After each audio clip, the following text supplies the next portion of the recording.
So I got this call this week from somebody, a guy in the church named Rick. He wanted to get baptized, and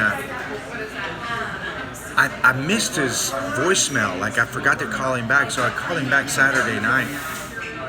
So he said, "Man, I don't want to get baptized, and I want to know if I can get baptized tomorrow." And so I was like, "Man, what prevents me from baptizing the guy? Like, if he wants to get baptized, I guess I should baptize him then." And I hesitated a little bit. I felt a little prompting from the Lord and saying, maybe I should hear his story. So I said, hey man, can you make it the next week? Can we do it the following week? And he was like, yeah, I can wait if it could be the next week. I said, let's do lunch and talk a little bit.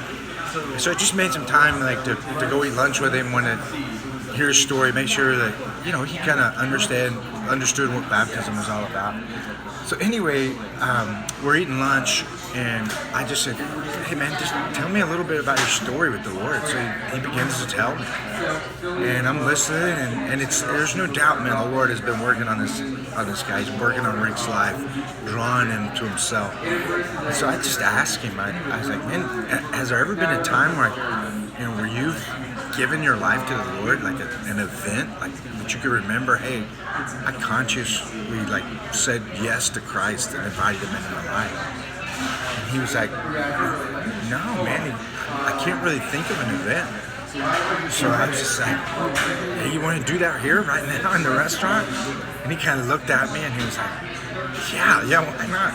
And so anyway, the cool thing is Rick, right there in the midst of this Chinese restaurant in Overland Park, he bows his head and he invites the Lord to come into his life. And it was a powerful moment. You could tell that he had been wanting to do this for a while.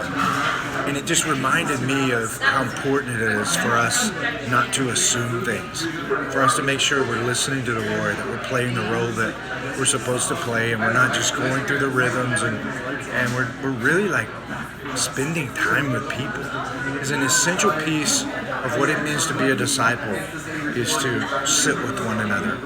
And this is why Jesus has always talked about, he had meals with people. And I think that there are a lot of conversations that happen over a meal that's much more comfortable than any other time, and a person can kind of ask questions. And so I want to encourage you to make sure you're taking the time to listen to the Lord, let Him prompt you, and sit down with some people and see what the Lord is doing in their life, because you never know when the Lord is trying to draw someone to Himself, and you could be the catalyst that helps the person take that next step in their journey with the Lord, of really just complete surrender and getting saved and following Jesus. So I would encourage you,